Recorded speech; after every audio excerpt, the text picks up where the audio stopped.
he was the president of Goa. Then he was also doing his PhD in Ramayana, which is now completed. I think this is the first PhD in Ramayana on leadership, and this is actually path-breaking. Prabhuji's thesis, 2 chapters are available. He very kindly shared it with us. I read some of those, and there were some amazing insights that he has presented. Otherwise, Prabhuji has worked in the international intellectual property right, patent law. He's worked over there, and when I was hearing about him, I heard that he read Prabhupada Lilamrit in 2 days, and then in I think the whole Bhagavatam in 2 weeks, which was again something mind-boggling. Could you please correct me if I'm wrong? Uh, Something like that. So uh, Prabhuji has lived with Sundar Gopal Prabhu, and Sundar Gopal Prabhu is often shared about Shubhalas Prabhu also how he had a very hectic job, but even after coming from his job at 10, he would cook and he would go to the hostels to preach. So he had that zeal and that superhuman strength and vigor to present this message. And his first book, Two Fingers Short, and then later on many different books. This collection of articles, which is open-eyed meditation. So Prabhuji has delivered seminars in a very beautiful way, which combines both psychology as well as wisdom, as well as going into the depths of the common stories that we have heard and the thoughts that he presents really help us to think and delve deep into what the teachings of scriptures are. Can we move on to the next slide?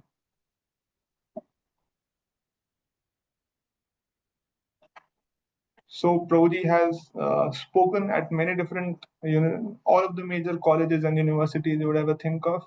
He's delivered talks in Stanford, Princeton, Oxford, several IITs, MITs. I also heard a class of his on emotional intelligence in IIT Delhi. And he has frequented many corporate companies like Google, Microsoft, Amazon, Samsung, and he's also present amongst us. And his book series Ramayana: The Game of Life is must read for anyone who thinks that I know everything about Ramayana, or who thinks that Ramayana is a story of bygone ages. And apart from that, because he's delved deep into Mahabharata and into many of the scriptures, he's presented all of those stories in a very beautiful way, as Subhalas Prabhu himself says कि stories, the Vedic scriptures tell some of the most amazing stories, just that they've been covered, so they've not been presented. And Prabhuji is doing a wonderful service of presenting it before us. So once again, I'm very grateful to you, Prabhuji, for gracing us, and the stage is yours now. Thank you. Hare Krishna. Very happy to be with all of you all. I'll offer a small prayer and we'll begin. Om Agyantimirandasya Gyananjana Chakshurunmilitam Yena Tasmai Shri Gurave Namaha Shri Chaitanya Manobishtam Stapitam Yena Bhutale Swayam Rupa Kadamayyam Dadati Swapadantikam Vandeham Shri Guru Shri Yutaha Padakamalam Shri Gurun Vaishnavamscha Shri Rupam Sagrajatam Sahagana Raghunatam Vitam Tam Sajivam Sadvaitam Savadutam Parijana Sahitam Krishna Chaitanya Devam Shri Radha Krishna Padam Sahagana Lalita Shri Vishakan Vitamscha He Krishna Karuna Sindhu Dinabandhu Jagatpate Gopesha Gopika Kanta Radha Kanta Namostute Tapta Kanchana Gaurangi Radhe Vrindavaneshwari Vrishabhano Shute Devi Pranamami Hari Priye Vanchakalpatarubhyascha Kripa Sindhubhyevacha Patitanam Pavanebhyo Vaishnavebhyo Namo Namaha Jai Shri Krishna Chaitanya Prabhu Nityananda Shri Advaita Gadadhar Shrivas Adigaur Bhaktavrinda Hare Krishna Krishna Krishna Hare Hare Hare Ramo Rama Ramo Hare Hare Hare Krishna. Very happy, grateful, and Honored to be here with all of y'all.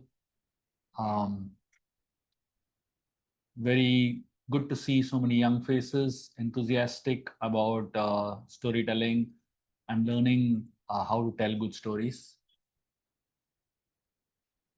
So, what I'm going to be doing today is um, sharing with all of you, what I do in terms of storytelling and how I conceive, think of stories, and what is really effective um, from the point of view of a reader or a listener on stories.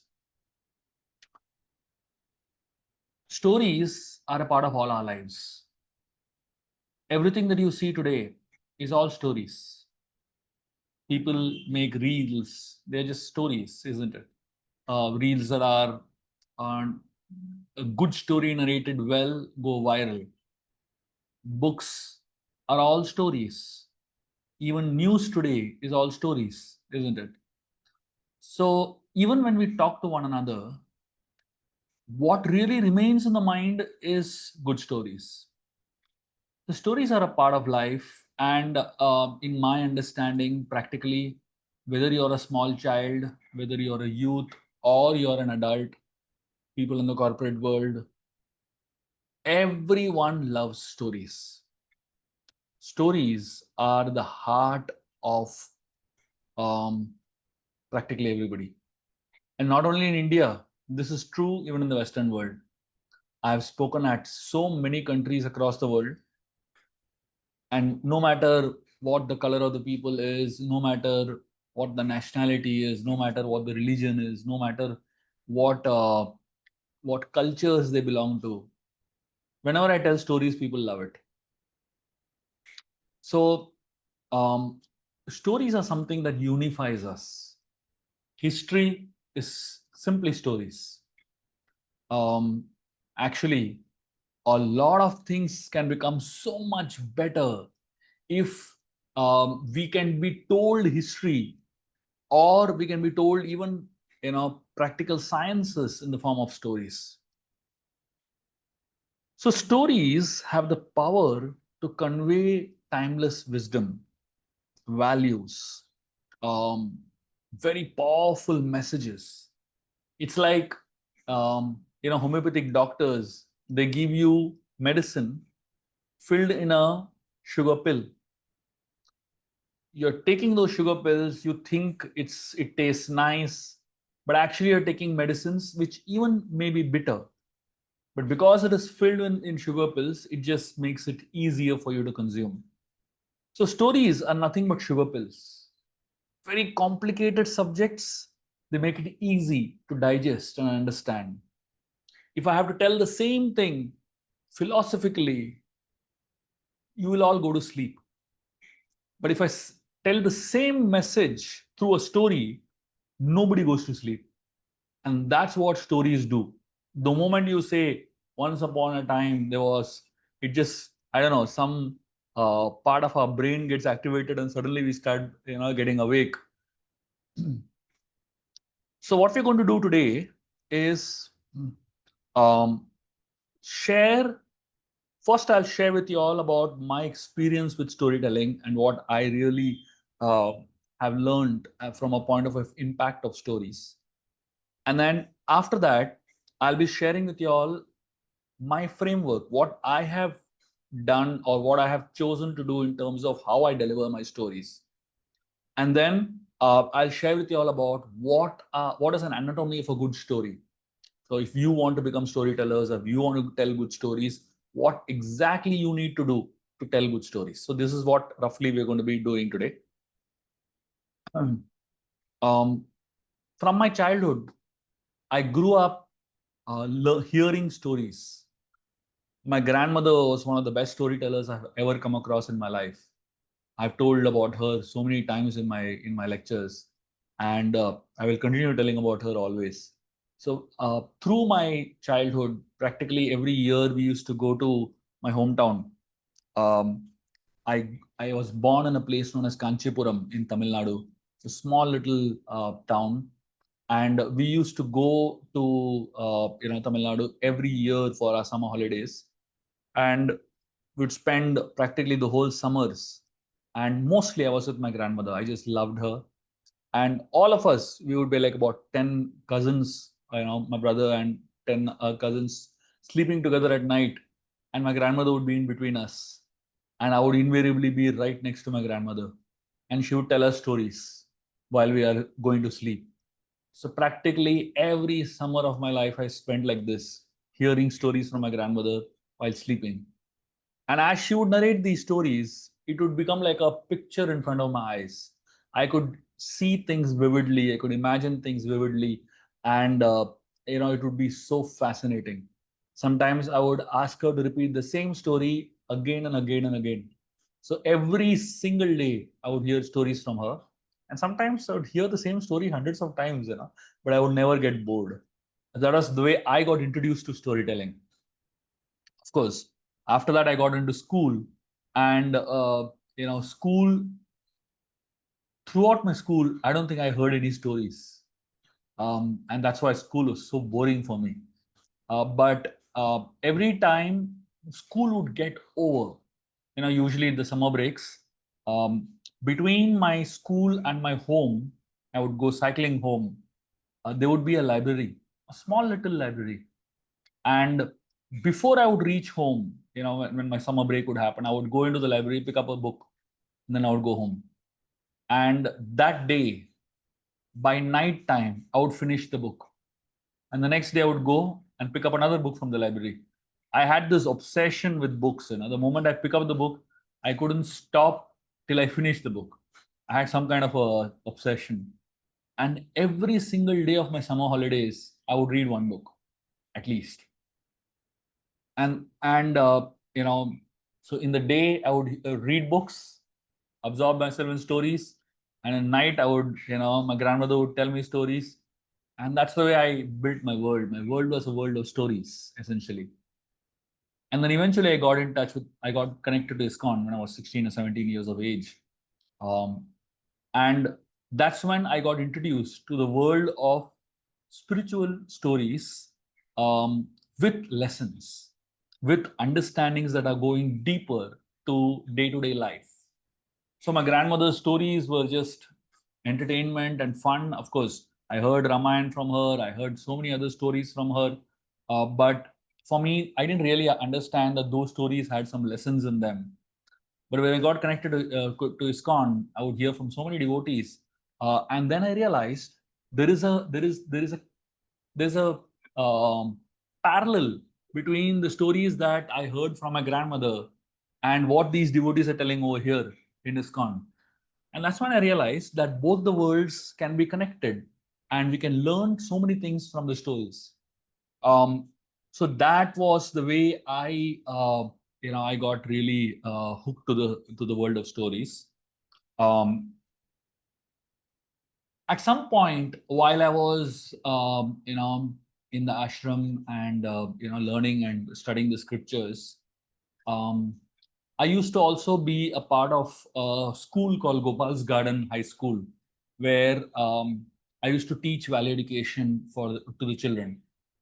And while I was a part of Gopal's Garden, I would give classes and all that.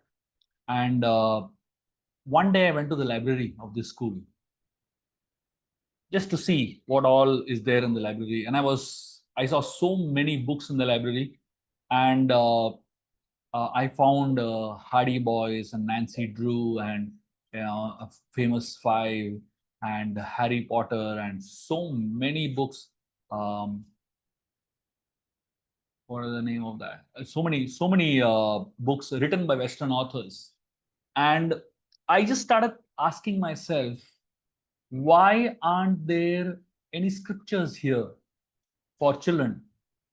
And as I went around, I realized, of course, Srila Prabhupada's books were very much there, but I found that books that children would like to read in terms of the language and in terms of the style and in terms of, just like a child would pick up a Hardy Boys or a Famous Five and finish it in one go. There were no books like that in the library.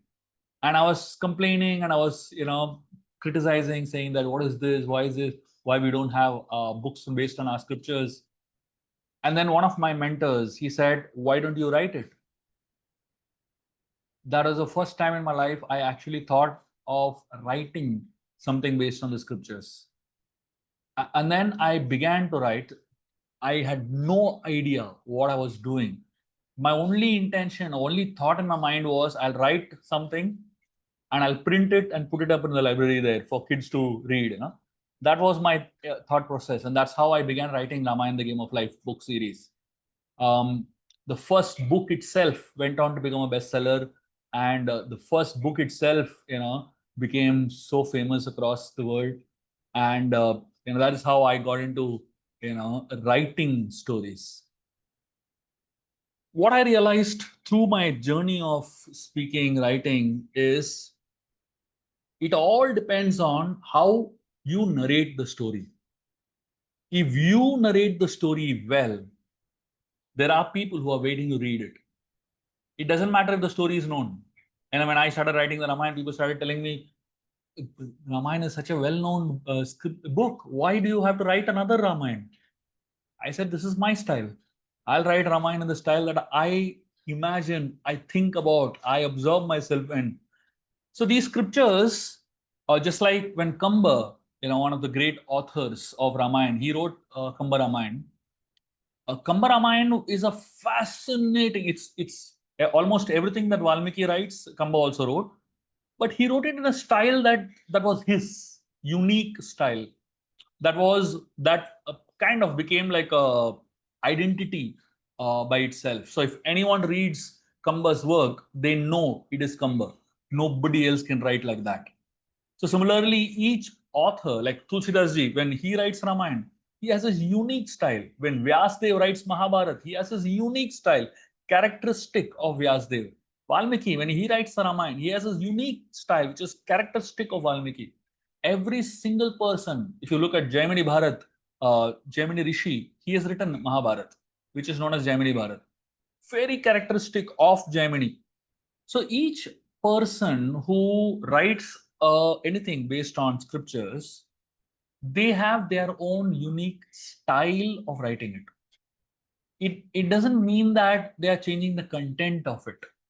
It simply means that the scriptures reveal to a person according to their connection with the Lord, their ability to perceive the deeper truths in the scriptures. That's the way we understand. So storytelling has to be a lot to do with who you are. When you tell a story, it is about it's a lot about the way you are as a person. It gets conveyed through a story. So you please understand the first thing that you all need to understand if you want to become a storyteller is that the story will reveal a lot more about you than about anybody else. That is the way stories are, right? Like if I have to speak a story from the Panchatantra, the way I imagine or the way I will narrate the story from the Panchatantra is going to be very different from the way all of you narrate the story from the Panchatantra. Same story, the exact same story it could be, but the way each of us narrate it will be very different because we are very different, isn't it? Like if somebody has to narrate a particular section from the Ramayana, the way I narrate it will be very different from the way any of you would narrate it. And it's not that this is the right version or that is the right version. Of course, information, facts may all be same, but the style of narrating will be different. And that style of narrating is what makes the storytelling unique. So if you really want to be a storyteller, first understand the style that you identify with. It has to be characteristic of you. So if you look at any storyteller across the world, each one of them have developed their own unique style. And that takes time. That takes a lot of time to identify your voice. If any of you read any of my books, I'm sure many of you would have read my books. Suppose my name is not there in the book, and suppose somebody gives you, say 10 pages of my book, a lot of people just by reading those 10 pages will know that this is written by this fellow, because there's a voice that is uniquely mine, right? So when you have that voice that is uniquely yours, it will be very easy for people to identify with that voice, and that's the voice that people connect with. So whenever I tell stories, there's a particular way in which I tell the story, and uh, that style resonates with people. Okay, so let me begin by telling you all a story. And as I tell the story, and I'm going to break down the story into parts. Okay, so I'll first narrate the story, and then I'll analyze the story and the style of storytelling which I will be sharing with you all, and we will look at what is the uniqueness of the story and the style in which the story is narrated. Okay, so I'm going to narrate a very simple, a very beautiful story from the Mahabharata. There was once a king named Indradumna. This king was a very powerful king and was invited by the gods to fight for them in the heavens. When the king received this invitation, he couldn't say no. He went and supported the gods in their fight against the demons. And over a period of time, he managed to help the gods win the fight, and the demons were all vanquished. After the war was over and peace was restored, King Indradumna requested the gods, "Can I please go back to my home?" The god said, "Yes, yes, please, thank you for your services." And they gave him a lot of gifts and they sent him back. When King Indradumna returned back to earth, to his own kingdom, he got the shock of his life to realize that thousands of years had passed in those few months that he was there in the heavens. His kingdom was gone, his family was gone, practically generations had passed out after him. And when he returned back to his kingdom, nobody recognized him. King Idrudumna was totally bewildered. He didn't know what to do because he didn't have a home to stay. He didn't have a family to go back to. He didn't have a kingdom to rule.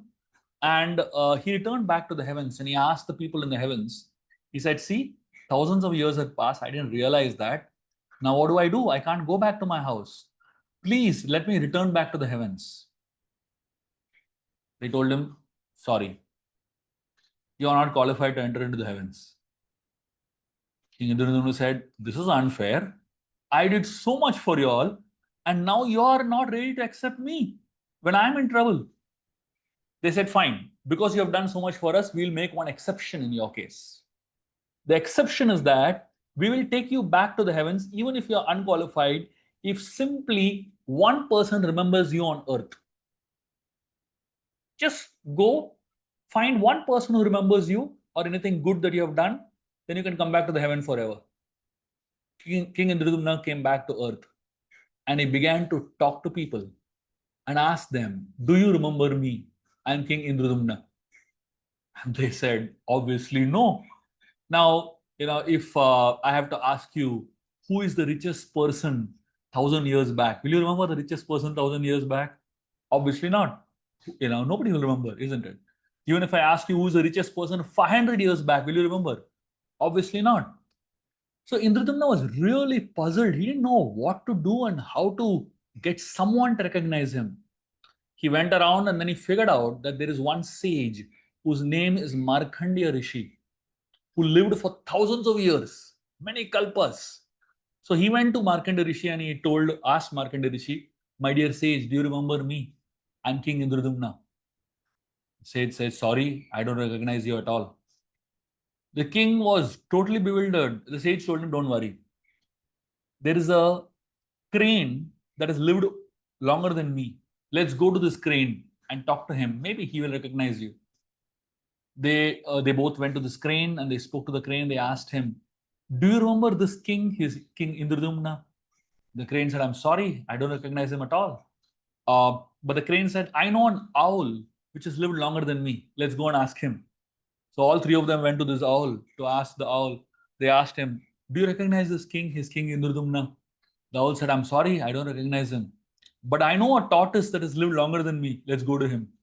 And all of them went to this tortoise. And this tortoise living on in a lake. When King Indradumna and the others reached the lake and they met this tortoise, they asked him, "Do you know this king?" The tortoise said, "Yes, of course, he's King Indradumna. I know him very well." Everyone was shocked and surprised. They really were puzzled and they wanted to really know, how do you know King Indradumna? King Indradumna of all, he was really surprised. The tortoise said, "My dear king, you may not recognize, but we celebrate you, worship you, and express our gratitude to you on a daily basis.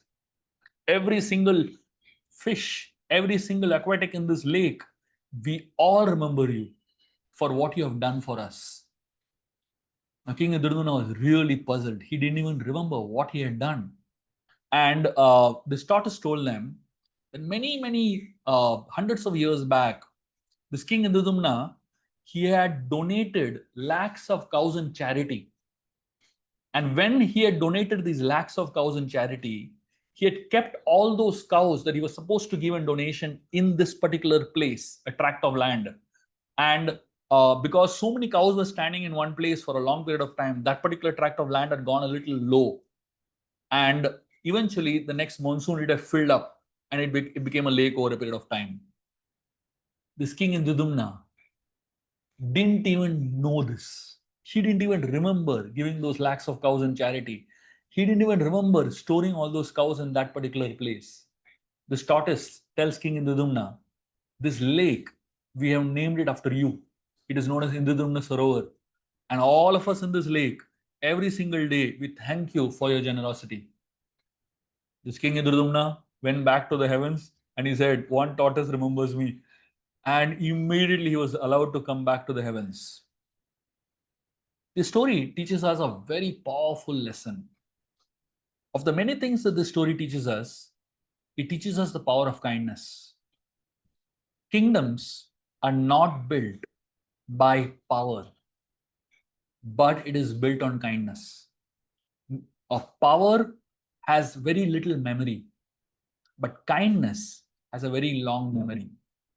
As I asked you all right in the middle of the story, how many people remember the richest person 1,000 years back? Obviously, nobody will.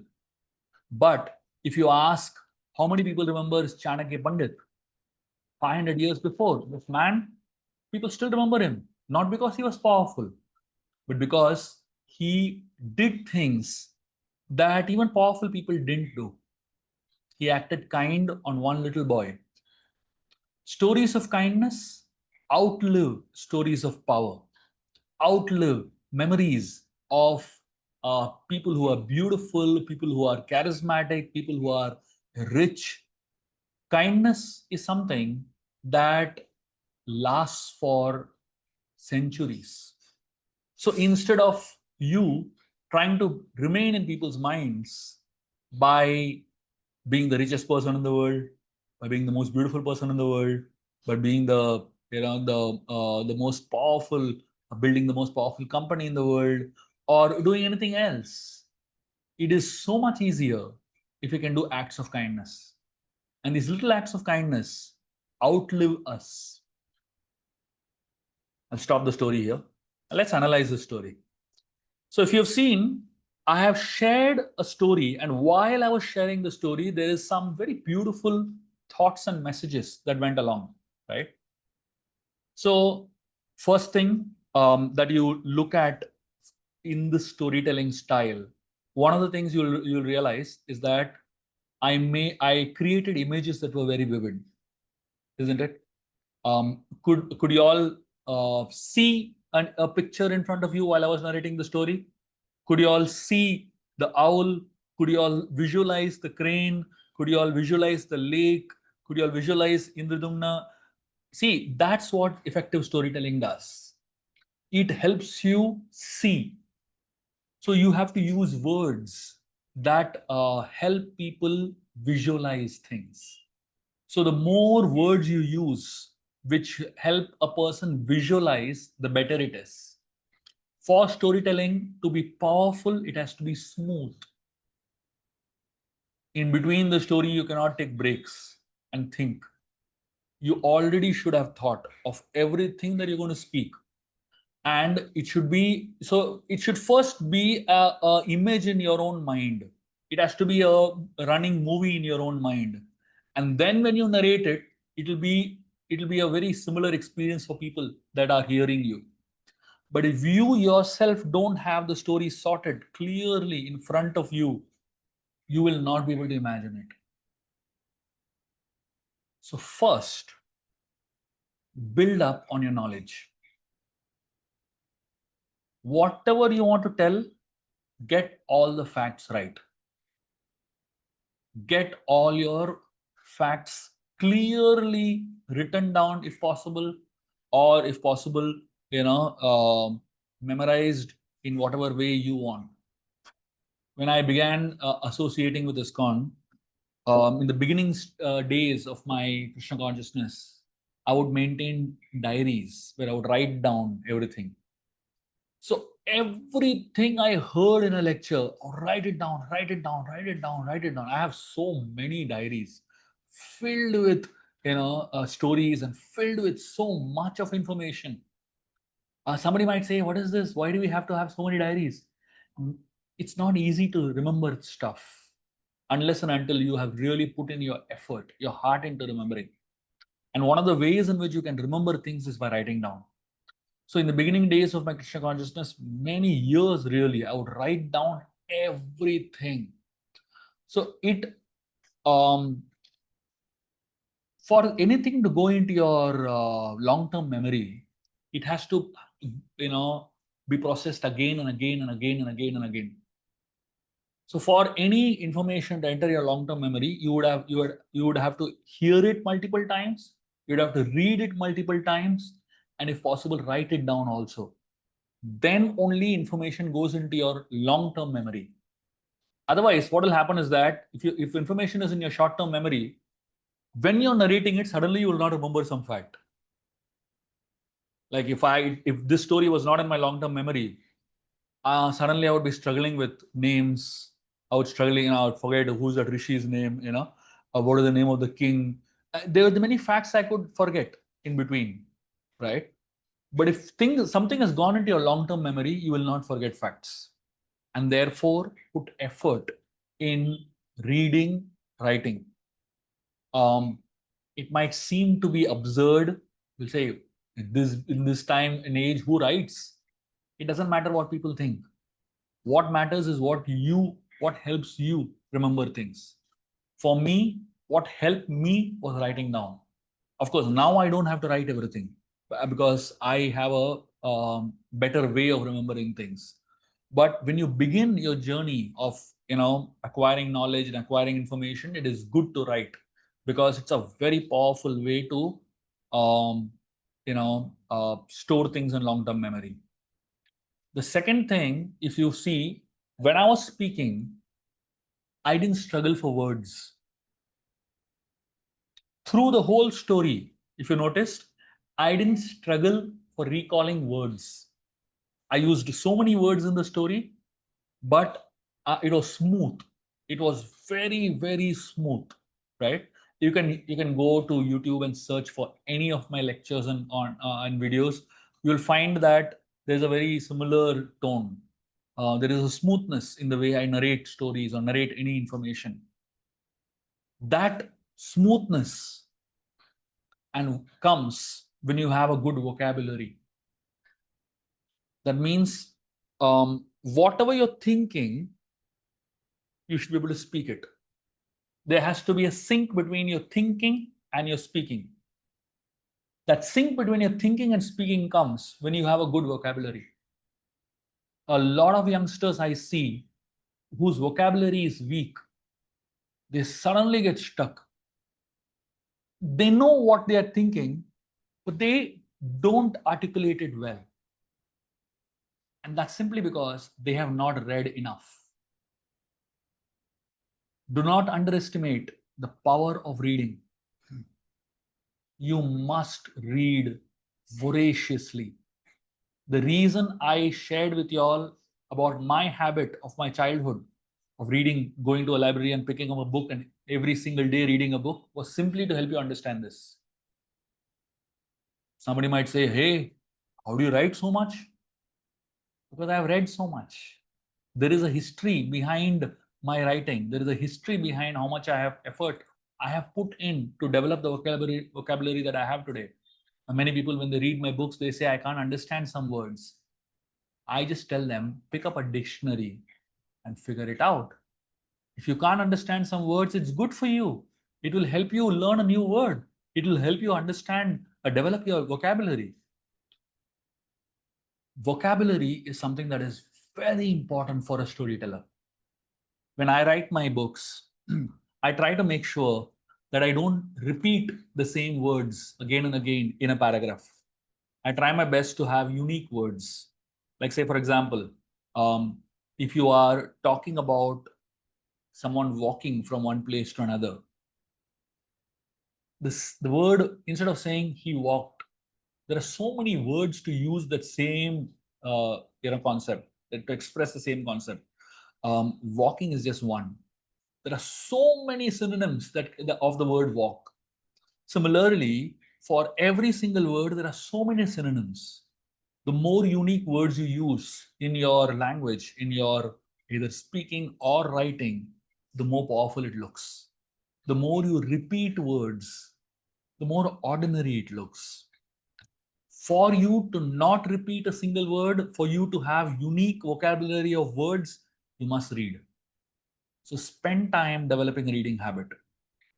It might seem to be a lot of effort, but enjoy that effort. Learn to enjoy the reading experience. Select authors, select books that appeal to you, that you feel like reading. There will be books that are boring, that you don't feel like reading. Drop them. You don't have to force yourself to read them. When you're developing a reading habit, it is important to read books that make you happy, that make you excited, that energize you, that appeal to you in terms of language, in terms of style, in terms of content. So, to develop the reading habit, please pick up books that excite you. What do you mean by books that excite you? When I'm reading a book that excites me, all day long I'm looking for time that I can go back and sit with that book. That's what I mean by excited. That's what books do to you if it really excites you. Just a few days back, I was reading a book and I was so hooked to that book. I was just waiting for that particular time of the day when I would go and sit with the book and read it. I'm sure all of you will have experienced that with some books in your life, isn't it? If you find authors and if you find books like that, make sure you pick those authors and styles again and again, so that at least in the beginning days when you're developing a reading habit, it becomes easier and it becomes more conducive for you to spring into reading. Unfortunately, we may not have too many of such books that you have right now in your library, but develop a collection of such books. At least identify a list of such authors that you feel drawn towards and you feel you gain from. Every book that you read, you must gain in multiple ways. One is in terms of the content and the knowledge that you're gaining, but the second is also from the point of view of vocabulary that you're gaining. You shouldn't be reading books that are um, poor in vocabulary. Poor in vocabulary simply means that the words that are used there are very repetitive, are very predictable. The best authors or the best writers are those who write words that are totally unpredictable. So when you read something, you say, wow, I didn't know you can use this particular word in this way. Unpredictability makes the reading more exciting. So usually when I start a story, or especially when I'm writing, I start with something that you don't expect. It's almost like a shocker. It's almost like something that surprises you. And those elements of surprise and those elements of shock retains the interest. So these are some things that you can really understand. The other thing about storytelling is emotions. You have to understand the emotion of the characters that you are speaking about. So if you notice in the entire story that I narrated, I was speaking about Indradumna's emotions. So throughout the story, I was building up his emotions, isn't it? In the beginning of the story, I was speaking about, how he was so passionate about the fight, and then when he lost his kingdom and when he came back, I was speaking about the emotion of being sad and despondent. And then when the people in the heaven gave him a second chance, there was emotion of hope in him. And then as he went on asking different people and they didn't recognize him, there was again a loss of hope and despondency building in. And then finally, when that tortoise did recognize him, again there was so much excitement and so much enthusiasm in Indradumna. And then finally it ended with gratitude. Right. So in one story, how many emotions have come out? And not just the emotions of Indradumna, the emotions of the other characters also, the emotions of Markandeya Rishi, the emotions of the crane, the emotions of the owl, the emotions of the tortoise. All of these people's emotions are coming out. A story which does not create emotions is a boring story. People ultimately connect with emotions, right? When you're watching any movie or when you're watching a reel, even a 1 minute video, it's emotions that appeal the most. If in that first 2 or 3 seconds, the emotions of the person that you're connect, or the character that is there on the screen is uh, hooks you, that's it. You can watch the whole thing. But if the emotions don't hook you, then you lose it, isn't it? So building an emotional connect with your readers or with the audience whom you're speaking to is very important, because ultimately people's emotions hook them to the experience. So that is something that is very, very important for powerful storytelling to happen. And also a very important thing that you need to remember beyond all of this that I shared is relatability to the audience. When you're telling a story to someone, you should know whether whatever you're speaking is relating to that person's life.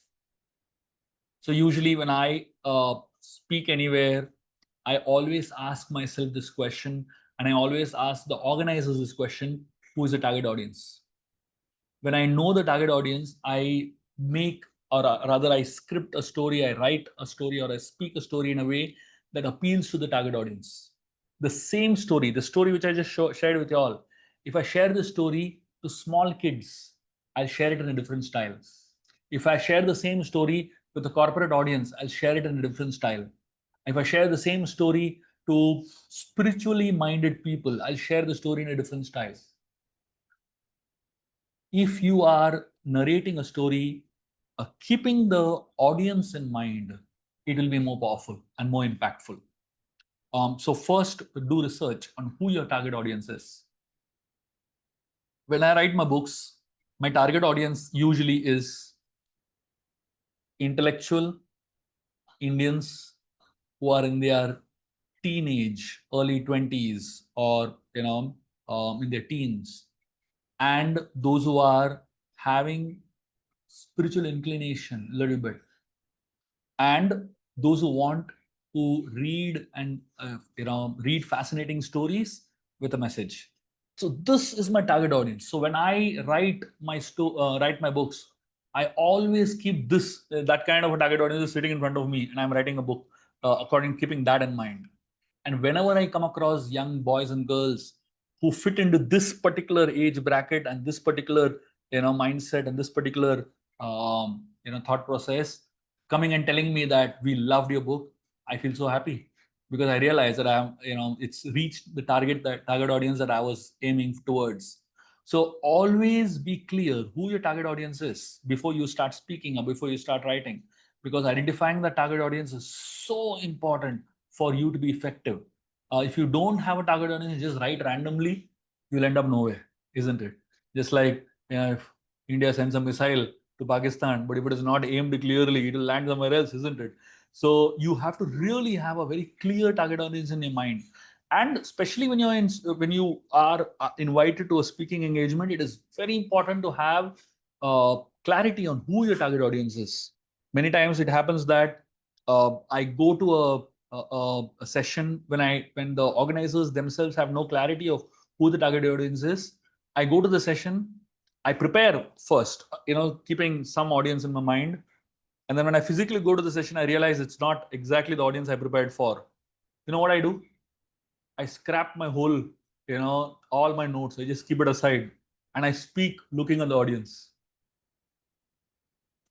You have to, because it's not that I have so much to offer. It's that the audience can handle it.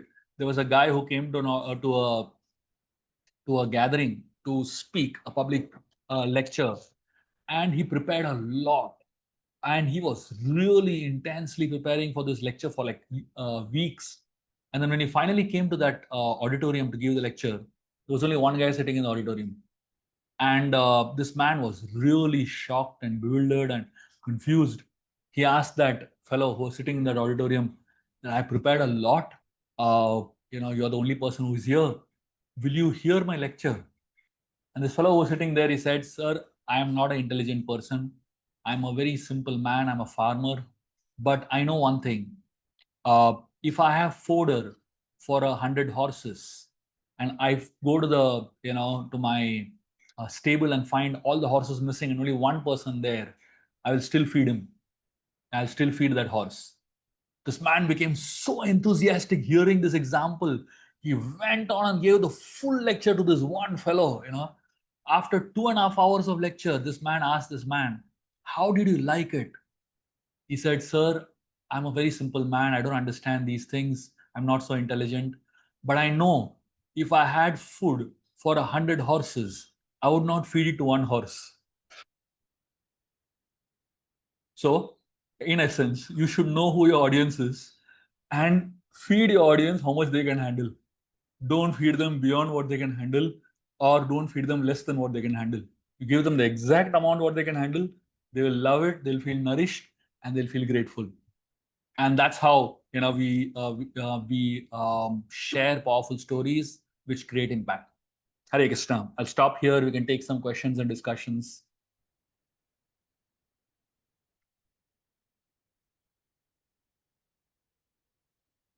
Anybody has any questions or anything to ask, anything to say, please. Hare Krishna, Prabhuji. Thank you so much.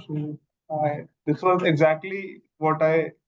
मेरी आवाज नहीं आ रही ना फिर से? आ रही है Yes. मेरी आवाज? Okay. Prabhuji, this was exactly what I figured it out in my head, what I wanted to happen, and you somehow delivered the exact same thing. So it was a very revealing moment for me. Uh, so we'll open the floor for questions. And yes, uh, any of you has any questions or any other things or any thoughts to share, you can put it, and then Prabhuji will ask. Prabhuji, before everyone else speaks, I have something that came to my mind when you're talking about picking up or dropping the books that seem boring to us. The same happens with Srila Prabhupada books also at times. So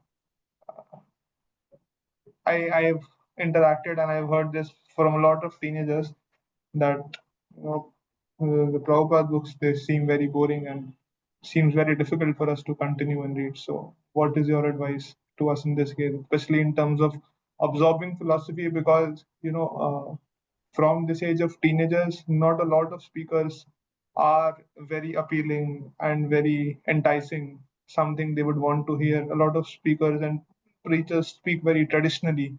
So, in such a case, how do we absorb the philosophy and also try to internalize it the way you've done, the way so many people do? Thank you. Yeah. Thank you for this question.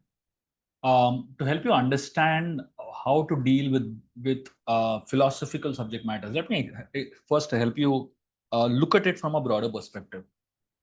The first thing is, if you are interested in telling stories based on scriptures, based on spiritual subjects, it is very important to get a very strong foundation of philosophy.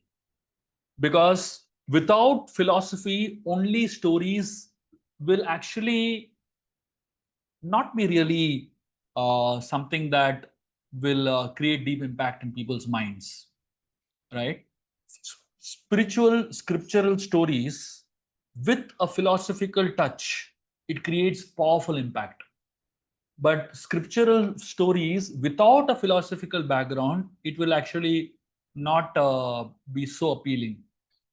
So what I always recommend people is before they venture into into scriptural storytelling or scriptural writing, it is very important to have a base, philosophical base, which is where Prabhupada's books come in picture. So we cannot compare Prabhupada's books to storybooks that are appealing. It is not possible only. Prabhupada's books are philosophical basis for anything that we speak or write. Without the foundation of Srila Prabhupada's books and teachings, it is almost certain that when you write or when you speak, there will be something that will go off track, that will go completely wrong in terms of what you speak and what you write. And therefore, it is very, very important. I have read Srimad Bhagavatam twice, Srila Prabhupada's books. I've read all of Srila Prabhupada's books at least 2 or 3 times. And I've read Chaitanya Charitamrita twice. I've read Prabhupada's Bhagavad Gita at least 10 times. All of Prabhupada's small books several times. Without that foundation, I wouldn't even have dared to begin writing. So I always recommend devotees to read Prabhupada's books. Don't look at them in the same light that you would look at any other book. Look at them from the point of view of building your philosophical foundation towards spirituality. So Prabhupada books may not be exactly easy to read from the point of view of smoothness or speed of reading. They're supposed to be like that because Prabhupada has put so much in so little, right? That's the way Prabhupada's style is. He condenses and he is to the point. He doesn't go beating around the bush. He goes straight to the point. So when you get Prabhupada's basic philosophy clear in your mind, then you will never ever deviate from the path of presenting Krishna consciousness in a smooth, in a authoritative, and a bona fide way. Okay, so that would be my understanding. Yes, and youngsters could get help in understanding Prabhupada's books from those who are older to them, those who are more experienced, in reading Prabhupada's books and understanding them. Like I do a lot of times classes for youngsters, teaching Prabhupada books in a style, in a way that it makes sense for a younger mind. They're able to understand it easier. So we could do something like that. That would be something great. Maybe if we can do something like this, and yes, if we can have more of such sessions wherein things are taught in such a way. Uh, uh, just another thought before I open up for everyone. I think a lot of people over here uh, are those who read and hear, and as you very precisely and rightly mentioned, that everything is storytelling, be it the reels that we are watching, or is it the news, or anything that we're reading, it is storytelling only. A lot of people here, including me, are attracted by stories. We may not essentially want to be storytellers, but story is something which attracts us. So how can we uh, uh, dovetail what Prabhupada uses, dovetail that inclination towards the Vedic stories, because the stories that Just are one present second, in just 1 second. Hold on. Oh, yes.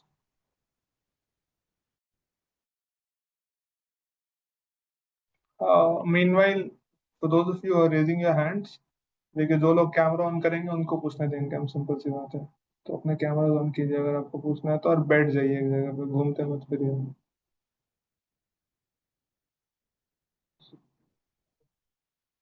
Uh, Sorry. Yes, bro. Yes, Prabhuji. So I'll just repeat. I said कि a lot of us wouldn't essentially want to be storytellers, but we are attracted by stories, as you said it. So how can we dovetail that interest and inclination for stories from what is present in the modern world and dovetail it towards it and make it inclined towards the scriptural stories. Something of this kind. See, I don't see a difference between normal stories and scriptural stories. They're all stories. But scriptural stories have a component of enlightenment in them, which makes them unique compared to regular stories of this world. Um, the regular stories of this world appeal to a particular class, a particular type of mindset, and a particular type of people. But scriptural stories, they are much more broader, and because they're based on principles, they appeal to a much larger section of society. Like, say, for example, the story of uh, Tom and Jerry, mundane story, might not appeal to a lot of people, but something like Arjuna having a struggle just before the war, it appeals to everyone because everybody goes through those struggles just before the war. So a lot of the mundane stories that are there in this world, not all of them have an enlightenment component connected to it. But what makes the scriptural stories unique is that there is an element of enlightenment connected to it, which is what makes the scriptural stories very powerful. And of course, there is also a component of mercy connected to it.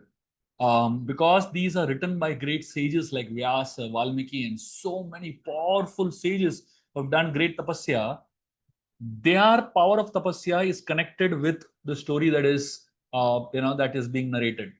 So when we experience that, a mundane story that comes out from the brain of a someone is not so much elevated in penance and austerity, will have its limited appeal, right? But when a elevated saint like Vyas and Valmiki are writing something, that story itself has an element of tapasya that is coming along with it, and when we meditate on them, it becomes even more powerful. Yes, thank you, Bhundi. So I'll open it for questions. Nakshatra, your question.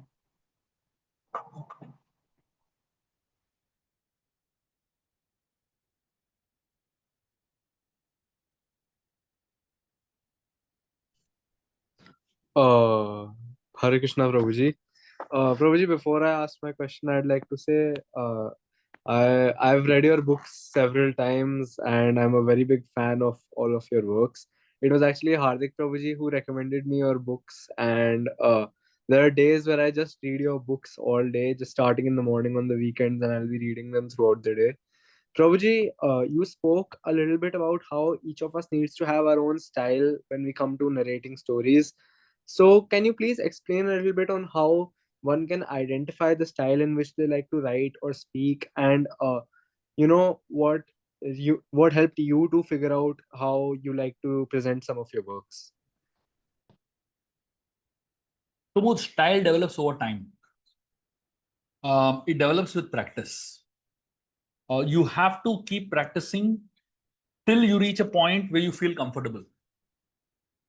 When what you do or what you speak or what you write is not your style, you will actually feel uncomfortable.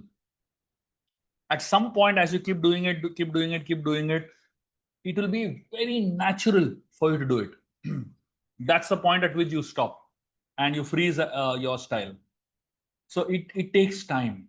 It takes a certain amount of time, but also it is very natural. That's the interesting part about finding your style.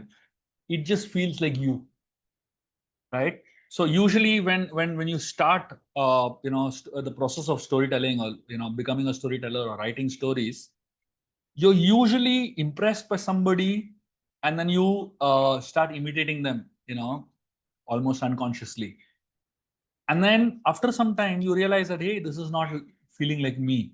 And over a period of time, you find your own unique space and your own unique voice, which resonates you. Because also in your younger days, you don't know only what you want. As you grow older, you start realizing, what am I really inspired by, what am I really conscious of, what am I really thinking about, you become very inspired. Then you find your unique style. So you have to be a little patient till you hit that point where you find your own unique voice. But till then, you keep practicing and look for things that give you comfort, give you a feeling that this sounds like me. Yeah.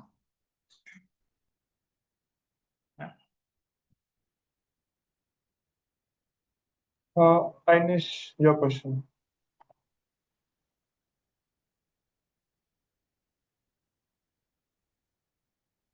Hare Krishna, Prabhuji.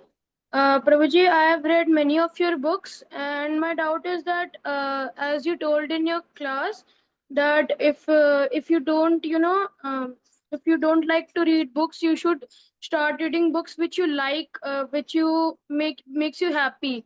But like for the first time I read the book was your book, The Chronicles of Hanuman, and after that I started reading books, but eventually I can't find books that make happy, and not like that, but very fantasy type.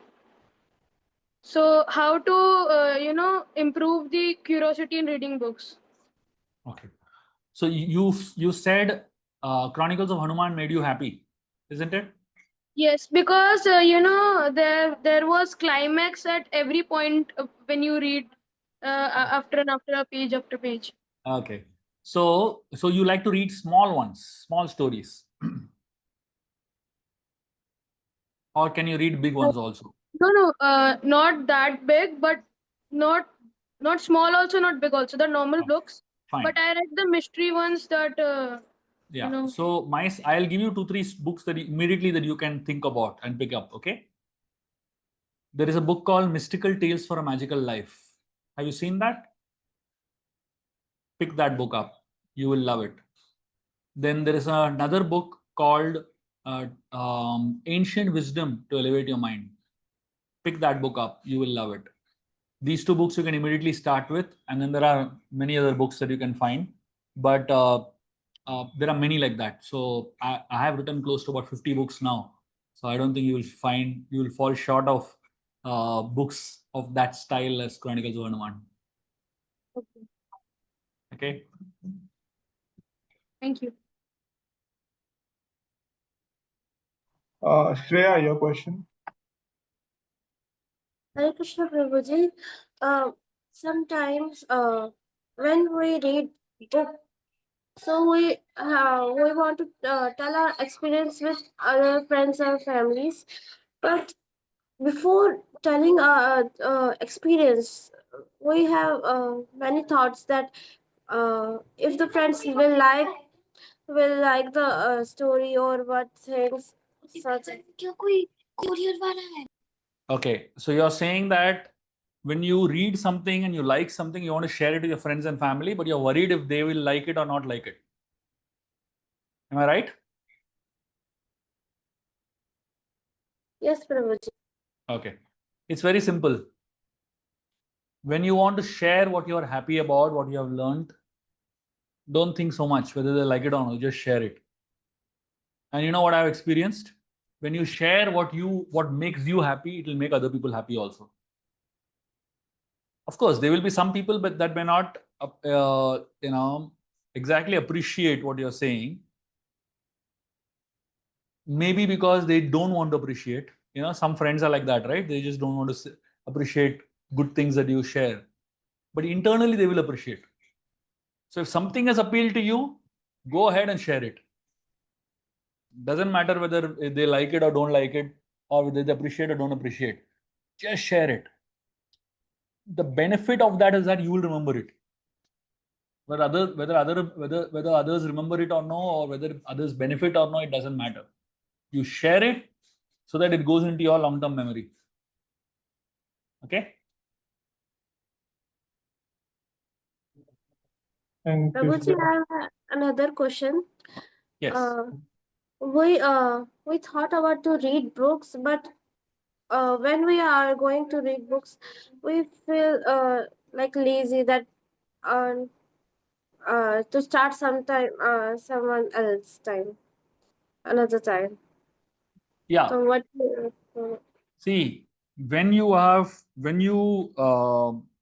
to read books, whether you feel or don't feel, you must carry books everywhere with you. Okay. The initial habit forming for reading, it takes time. So many reasons are there. Laziness is there. Then there are so many videos that are there today, which is more appealing than reading books. And so many distractions are there which prevent you from reading books. But books are your best friends. Remember that. For you to be able to read books, you must have access to them. Just like the phone is so easy to access, right? You just pick up the phone, it's so easy to access. But books are not so easy to access. But you must keep them always handy. If you keep books always handy, then they will be available to you when you need it. So usually what I tend to do is wherever I'm traveling, wherever I go, even if I go somewhere for 5-10 minutes also, I carry a book with me.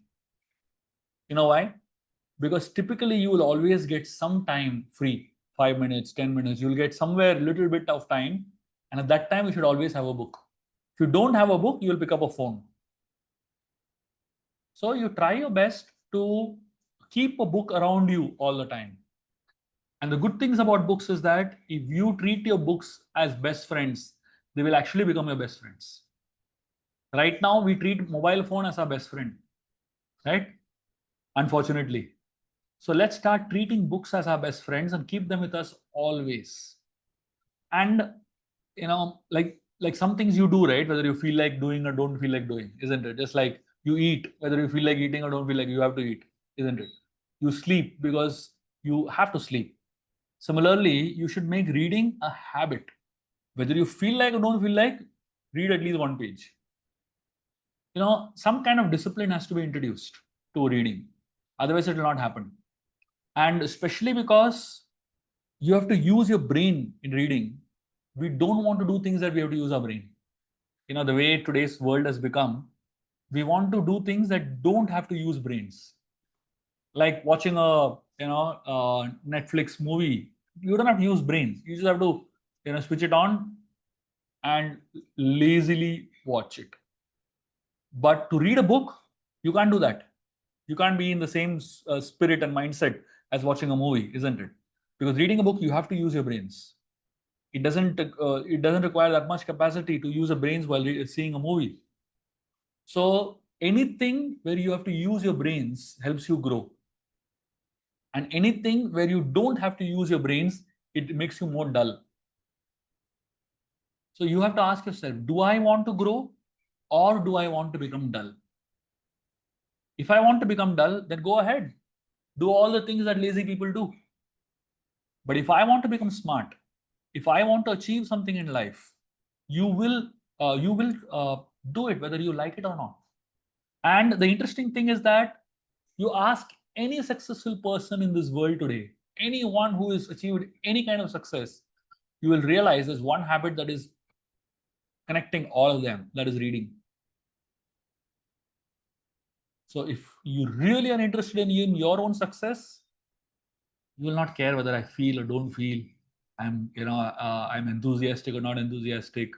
Whether I'm lazy or not lazy, you will read. Okay. Thank you, Shreya. Jia, your question. Hare Krishna, Prabhuji. So my question is, as you said, to be able to become a good storyteller, you have to have a good habit of you have to be an avid reader. So for me, when I was younger, like some years ago, 3-4 years ago, us time tak I was a very good reader. I had a strong habit of reading, but over the course of time, attention span कम हो गया और videos वगैरह में ज़्यादा appealing लगने लग गया. So now I have to rebuild that habit from scratch over and over again. So to start that, are there particular genres that will keep a normal mind hooked for easily, for long? The easiest thing to start with is books that have simple stories, small short stories. Those are the easiest books to start with. Okay, so I was just asking if you personally have any recommendations Yeah, so to I get was started with, just to build that momentum Yeah. again. So this particular book, Ancient Wisdom to Elevate Your Mind, is a good start for you. You can Okay. start with that. Okay. There is another book called 5.5 Ways to Lasting Relationships. That's also something Okay. that you can consider starting. So these two you can look at as your start points.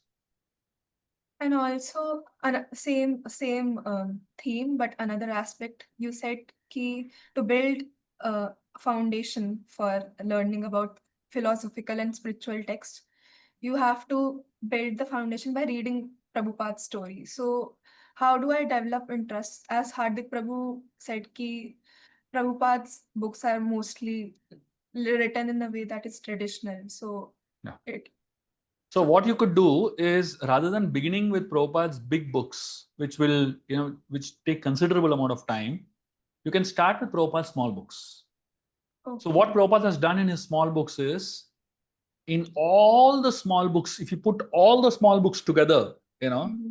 you will get everything philosophically that you need to understand about Krishna consciousness. Everything is covered in those set of Prabhupada's small books.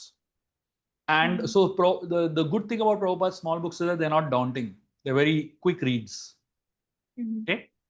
So start with that. You can get into Bhagavad Alright. Gita, Bhagavatam and all much later when you have the Okay. taste for it. But start with small books of Prabhupada. They're very simple to read, very well put together, and very, very logical. Right? Start with these small books of Prabhupada, and that will give you they'll start giving a philosophical basis. What are the books like for? You can begin look, with Perfect Question, Perfect Answers.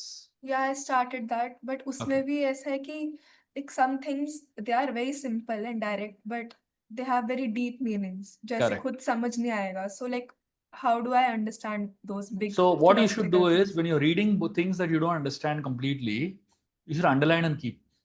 Okay. And you should discuss it with someone that you can approach. Like, if you are connected with Hardik Prabhu and you want to discuss with him, you could underline it and keep, and you could have a discussion. You can schedule discussions basically with devotees. Okay. Okay, so that's the way to do it. So whatever you are not able to understand, underline and keep and read. Okay. Thank you, Prabhuji. Thank you, Jia. Radhika, your question. Hare Krishna, Prabhuji. Thank you so much for this wonderful session. And I am also not a really good reader, but yes, I am trying to develop that habit, and I've successfully read a few books to the fullest. But yes, I also want to be an author, and it will not be exactly about stories, but I believe it will have many stories combined to share one lesson. So, what would you advise for me for as a beginner in writing? One is, get your structure in place, overall idea of the entire book, and then start writing. And in fact, I did one whole course on creative writing actually at some point. I don't know where that course is. But what I would suggest to you is that, just start writing. Don't worry about book or no book. That shouldn't be the stress. Write and enjoy the writing process. Okay. And if you're writing anything that is in connection with scriptures, are you? Well, Or it's is not exactly. Will take lessons from the Bhagavad Gita, but it is on creativity. okay? Take it, fine. So as long as it is not in connection with the scriptures, then then you can do what you want. If it is connected with scriptures, then definitely you should get guidance. But if it is not in connection with the scriptures, then you are completely free to do all the experiment that you want. Essentially, my advice for anybody who's interested in writing is, the person who's writing should enjoy what they're writing. That is the key to you know being successful as a writer and successful internally. See, first, if you're not happy about it, then nobody else is going to be happy about it, right? So you should be happy as as a person who's writing, and what you write should make sense to you, should be appealing to you, should give you a sense of satisfaction, and it should be something that is an extension of what you think is your thought process, your mindset, your style. Okay, Prabhuji. Thank you so much. Okay.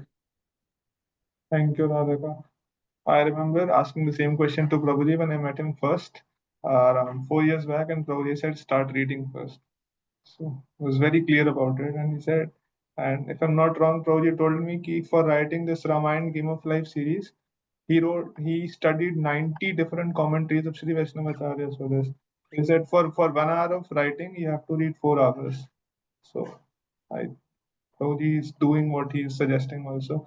Prabhuji, we have our temple president, His Grace Ramvat Prabhuji amongst us. He's from Haridwar, he's in Haridwar, and he joined especially to thank you for this.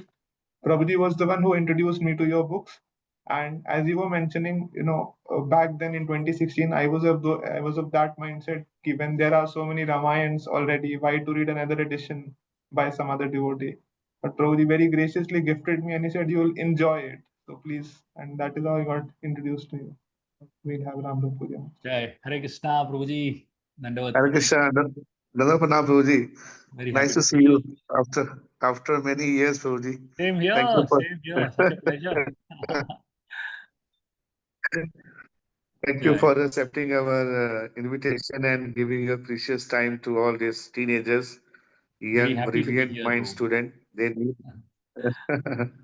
so they need really your association. We are like so much busy in management and other Kirtan, but this is very important aspects to bring the children's nurturing their mind, you know, I mean, equipping them nicely, training them nicely. So we need really your blessings over here. And thank you. Although you are very busy and traveling and everything, you took out your time for these kids. So we are very, very grateful for your association, Prabhu. And Hare I Krishna. also like to request to you that if you can spare some time for the congregations leaders also we have here, so we can have some course or maybe some series we can start maybe offline, online, Yeah, sure. whatever Sure. like convenient to you, Prabhuji. 100%. I So might come to Delhi in August for an event. I will let okay, you know when I'm planning to yeah, come. Prabhuji. We'll probably So plan so, that around. so yeah, I'll see you, Prabhu, my WhatsApp number, and then you Yeah, can share the details so we can, if it's convenient, we can plan accordingly, Prabhuji. surely, Prabhu. So Happy to. thank you so much, Prabhu, for coming and Thank giving you. your. Thank you. We need more your time for these kids. Thank you, I'll Prabhuji. try my best to Nada Pranam, serve Prabhuji. all Hare of you Krishna. as much as I can. So let's thanks Prabhuji by loudly chanting Hare Krishna Mahamantra. Hare Bol. Hare Krishna, Hare Krishna, Krishna Krishna, Hare Hare. Hare Ram, Hare Ram, Ram Ram, Hare Hare. Srila Prabhupada ki jai. His Grace Shubha Vilas Prabhu ki jai. Thank you, Prabhuji. Thank you. Wonderful. Your visit to Delhi is pending, Prabhuji. You last visited us back in 2021, so Yeah, it's I've not 4 come years after now. COVID. I've not come to Delhi at all. Yes, Prabhuji. I COVID definitely has will gone come. from there now. Huh? Yes. So we have a beautiful temple, Prabhuji. The last time you came to ISKCON Gurugram, that was in the basement when you delivered the class on ISKCON Incorporation Day. We have a Correct. beautiful temple that has come up now. Jai. It is Wonderful. flourishing under Rambat Dhori's guidance and all of these kids who make the temple very much vibrant. So we'd love I to have came you once to go. I offline. came once to Gurgaon actually, couple of months back. No, maybe last year I came for an event, but obviously I didn't have time at that point. So I will definitely let you all know next when I'm coming. Yes, Prabhuji. Please. Yeah.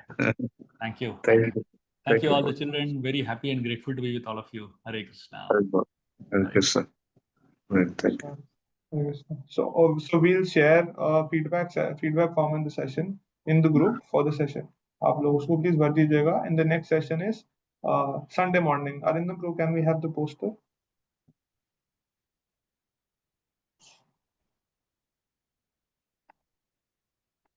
So we have 2 sessions lined up. Tomorrow is a holiday, So then we have our next session, Sunday morning, is Spirituality in the Age of IT, is by Arjun Sakapro, who is himself a master's in information systems, and he's been doing youth preaching and teenager preaching in the US. And we have a second session in the evening at 4 p.m. रामवत प्रो ji, today is also very special day because आज हमको 5 साल हो गए हैं पूरे nuts को. It is 5 years. अरे We वाह, started our first course on 13th June 2020. So we'll do small celebration Sunday शाम में इसके लिए. very well. Congratulations. Thank you for taking this services nicely, and I'm very happy that you are engaging all these devotees, and they will become the really very wonderful future leaders. Hope you are all relishing. सबको अच्छा लग रहा है? हाँ? Okay. Great. So yeah, thank you. Nuts program की जाए, 5 साल की जाए. Thank you so much. Thank you Aditya Prabhu. Hare Krishna. हमारा दूसरा सेशन होगा वो संडे शाम में होगा 4 से 6. This is by Shubha Mata ji, who is a Prabhupada disciple, and she's a wonderful author, another great storyteller, and she'll be talking about what's behind that feeling, something about dealing with our emotions and that emotional intelligence which is somewhat missing in our lives. So thank you so much for joining. It was a pleasure attending today's session along with you all. We'll end it here now. Hare Krishna.